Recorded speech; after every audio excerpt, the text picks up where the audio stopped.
Oi, pessoal, boa noite.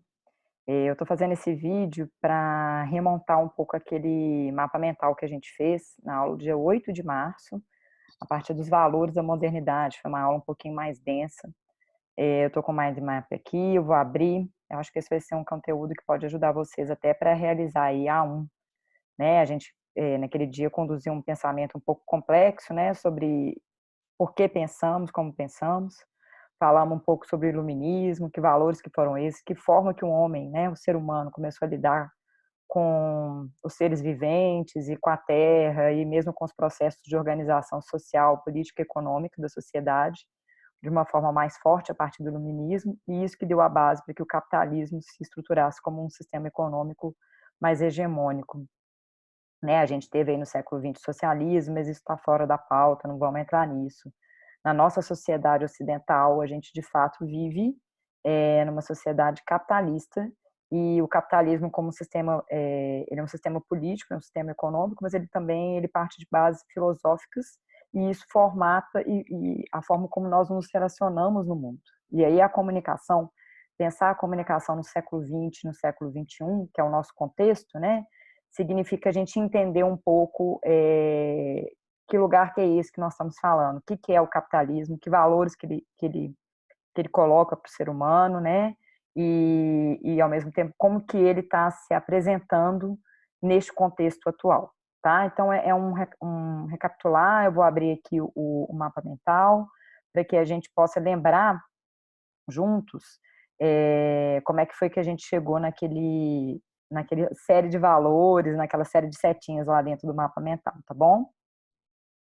Então, eu vou compartilhar aqui a tela, vocês vão ver que vai estar pequenininho ainda. Pronto. Aqui eu reduzi um pouco para a gente poder falar, essa conversa sobre a modernidade, né? Então, eu vou abrir aqui o primeiro nível, pá, e a gente vai navegar aqui junto. Peraí, deixa eu esconder. Aqui, primeiro nível, pronto. Então, o que que a gente conversou? A gente conversou, fiz aqui, ó, valores que marcam o iluminismo, né? São valores que marcam o pensamento moderno, e o pensamento moderno começa a se constituir ali no final do século XVII, né? No século XVI a gente já tem algumas coisas, que é a forma como vai organizar o Estado, que vai falar o que é Estado, que vai falar também de como é que lida com as colônias, né? Do que a gente está falando aqui? Quando a gente está falando do iluminismo, a gente vai falar de 4 valores: racionalidade, fala também de uma sociedade materialista, né, ou do materialismo, o capitalismo mesmo como uma organização social, econômica e política, e reforçar o valor do indivíduo, do individualismo, porque antes a gente era fé e razão estavam misturados, o homem era uma parte mais integrante da natureza, era assim que era no feudalismo, né, no Renascimento a gente começa, mas o que é uma marca mesmo desse momento que a gente está é um reforçar o indivíduo em relação ao coletivo, tá? Então, a gente vai ser rápido aqui. Bom, na racionalidade, nós conversamos que ela se caracteriza a partir do quê? De uma valorização da ciência, né, em detrimento da fé, da espiritualidade. Então, é um momento que um homem parte que a razão é o jeito que eu observo o mundo, é o jeito que eu explico o mundo. Então, a ciência começa a ter um fator de verdade, o conhecimento científico passa a ser valorizado. Separação da fé e da razão, e um olhar específico, né, é um conhecimento da parte. O que que a gente começa? Para a gente entender o mundo, a gente começa a compartimentar o mundo, a gente começa a segmentar o mundo e ter um olhar específico, um olhar profundo sobre pequenas coisas. Então, a gente para de ter um olhar muito generalista ou de um olhar mais integrado. Essa é uma lógica da sociedade ocidental. Em relação à valorização da ciência, do que ela marca? Ela marca a partir da observação empírica e de uma ideia do evolucionismo, né, em que os seres vivos são muito a partir de Darwin, né, que vai explicar o seguinte: a gente descende do macaco e não de Adão e Eva, né, que eu acho que é a síntese. Então a gente está em evolução.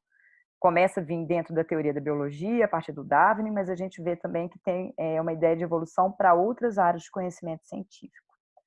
Até nas ciências sociais a gente já viveu isso, né? Agora que a gente está numa época de relativizar mais um pouco as coisas. Então, acho que é isso aqui na racionalidade, não temos mais nada para revelar. Agora vamos ver aqui o que a gente falou um pouco sobre o materialismo. Materialismo significa a gente olhar para os seres viventes e não viventes como recurso. Então, a natureza, ela não é mais uma parte integrante da nossa vida, né? A gente não é fácil, a gente se aparta da natureza, a gente vira algo separado da natureza, e a natureza é vista como algo que nos provê recursos para a nossa evolução como sociedade, né? Para que a gente tenha o nosso conforto. Então, a natureza é vista como bens, bens de recursos, renováveis, não renováveis. As pessoas, ou seja, também são vistas como mão de obra. E aí a gente vai ver que tem também estratos diferentes entre as pessoas. Uma coisa é ser branco, europeu, né, intelectualizado, alfabetizado, homem. Outra, e aí tem o resto dos seres viventes, dos seres humanos, e alguns que eles não consideram nem, no primeiro momento, nem como seres humanos, e aí eu posso escravizar, eu posso colonizar, isso com homens, desculpa, com mulheres, e com tudo que foge desse padrão aparentemente normal. Que normalidade que é essa, né? Então, aqui nós estamos falando do pensamento fundante do século XVIII, século XIX, que vai ficando forte, e que agora nós estamos tentando desconstruir, questionando isso. O que mais que a gente viu aqui? Então, a gente tem, assim, que isso gera, né, ver a natureza como recurso, uma das consequências fortes que a gente está vivendo neste momento, é o problema da sustentabilidade ambiental, porque se eu olho para a natureza como algo que é a parte de mim, aquilo é infinito ou finito, e eu posso tirar, tirar, tirar, como se aquilo não fosse me desequilibrar como seres humanos também, né, como ser vivente. Sobre o capitalismo, esse aqui a gente rendeu para caramba, então vamos, já apresentamos aqui, já expande. Então, o que significa falar de capitalismo? Que é esse sistema econômico, ali no século XV, século XVI, ele vai apresentar ainda como um proto-capitalismo, numa lógica mercantilista, em que a gente começa a ter as grandes navegações, mas o capitalismo como sistema, ele vai mesmo se configurar ali, está muito conectado com a ideia da Revolução Industrial, que está aparecendo aqui, né? Mas ele vai ter exatamente a partir da colonização mais intensa ali das colônias no século.